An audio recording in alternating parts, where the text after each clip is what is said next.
Morning. How are y'all doing? So I wanted to go over some things, some questions that I usually get a lot of in videos and chats that I kind of respond to often. And this is going to cover this healthy bacteria yogurt. This is the Dr. Davis protocol that creates this yogurt using the 36-hour regimen with, Glycerin or Reuteri or Subtilis, or what I like to call the super yogurt, which is the Therabiotic. So one of the questions that I get a lot is why don't I mix the Reuteri with the super yogurt? And the reason I do that is I like to keep, my family likes the super yogurt, and I like the Reuteri. I actually like to eat both, but I keep them separate. Mainly, one of the main reasons is I want the full benefits of Reuteri. I want a full container of Reuteri, because when you put these things in there together, they will fight for resources, right? So you don't know, you're not entirely sure if one's going to win or more or the other, or how many other bacteria are there. I just want to make sure I get a full complement of Reuteri because of there's just so many benefits with it. You get the deep sleep that helps you with sleeping. It helps with the SIBO completely. It also helps with I can never remember this word. Makes you more easier to work with other people. It starts with an E. I can't think. Empathy. I can never remember that word. Anyway, it dramatically increases that. So that's the reason why I separate them. You can include them. Now, it's up to you. When you do this yogurt stuff, you find something that works for you in your body, because we're all different.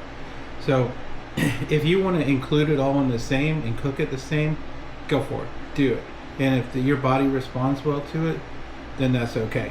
The other questions I get about like spoiling. And with spoiling, what I've seen is that sometimes if you have a very high fat content in your yogurt and you cook it for 36 hours, sometimes it does tend to spoil. So it does tend to come out like cheese, or it comes out kind of funky smelling. And that maybe you need to water that down more with like whole milk. And maybe have half whole milk and half cream to start off with, and that would lower the fat content enough to where you'd end up with good yogurt like that. Another thing is like, some folks can't handle, dairy products. So I would say you could try the A2 version of dairy products. And that is that takes out the A1 protein in milk. And that tends to be what gives people problems. So I would, just test that first if you can tolerate that small amount, and if you can, make yogurt with it, because I tell you, A2 makes better yogurt than regular milk, in my opinion. I've seen it time and time again. It's thicker, it tastes better. It's just a good product. Other things I've seen, if you can't even tolerate milk at all, I would go with some coconut. Coconut makes pretty good yogurt. Unfortunately, I am not able to make that. That's my thing. I can't do it. Yet. But there is a good channel. Lady makes really good yogurt.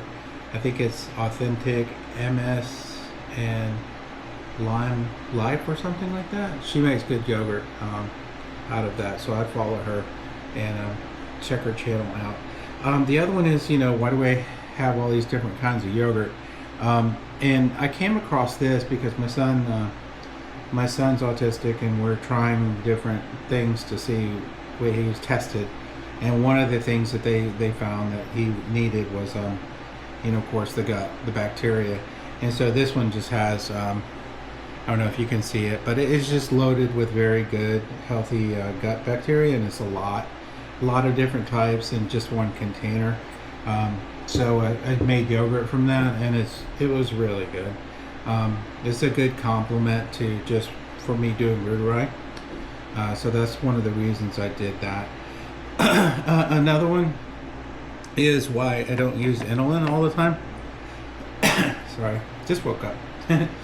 Inulin Inland's great. It's a great starter. It's a great food for the bacteria.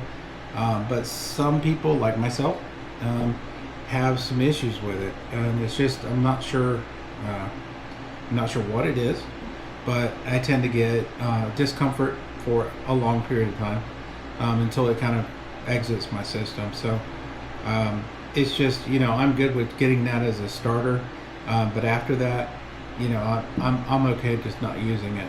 And the reason being, right? So when you first start out this culture, you have a billion or so, like 20 billion just starting, and then when you created it, you have like 81 or close to 100 trillion in here. So when I make the second batch, basically I'm starting off with trillions. So it's not even in the same ballpark as far as like just starting it. So I tend not to use this, and it's just mostly out of personal preference that I don't care for it.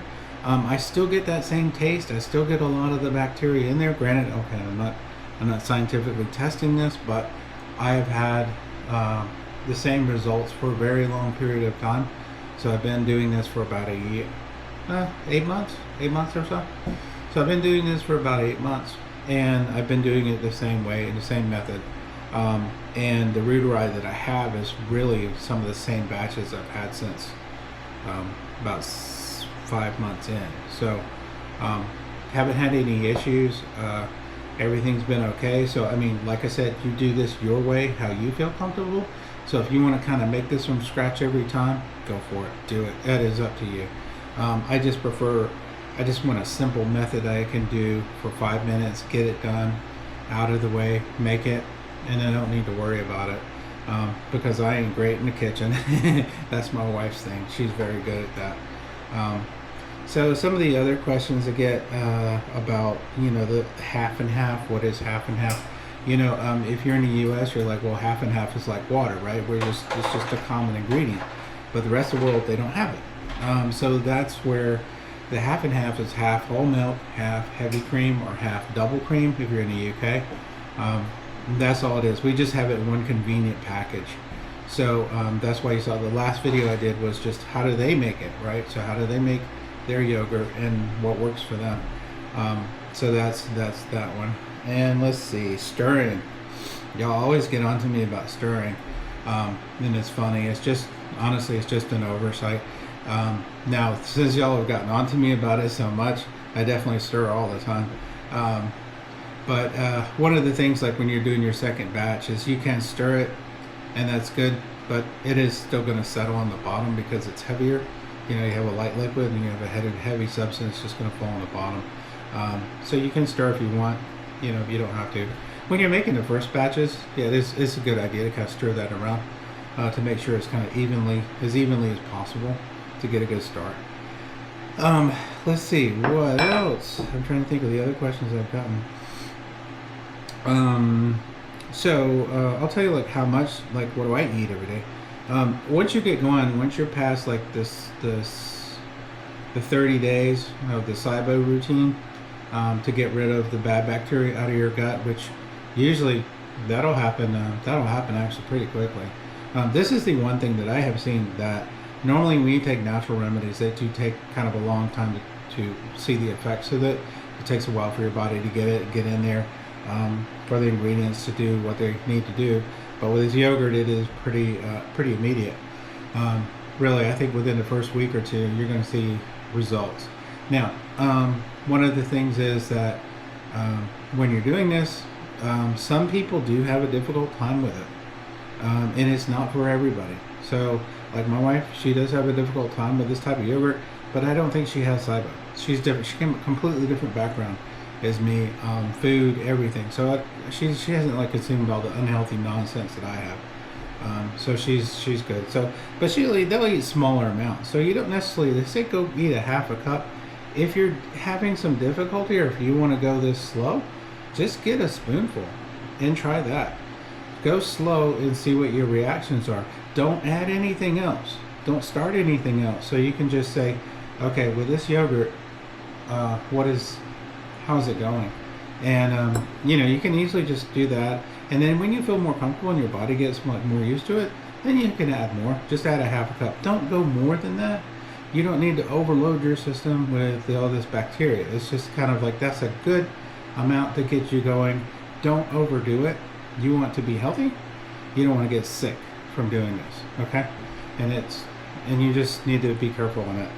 I think that's about all the questions that y'all normally kind of hit on over and over again. But anyway, if you have any other questions, always feel free to ask me. If I don't know, I'll let you know, and I'll try to do the research and find out. I wish you the best on your healthy journey. It's been life changing for me, and in so many ways. I can't imagine that my life before and after were just two totally different things. So, I wish you the best on this. I'm glad that I can give you my experience on this to help you out. If you ever have any questions, you have anything you want to ask, feel free, and I'll respond pretty quickly. All right, thanks. See you later.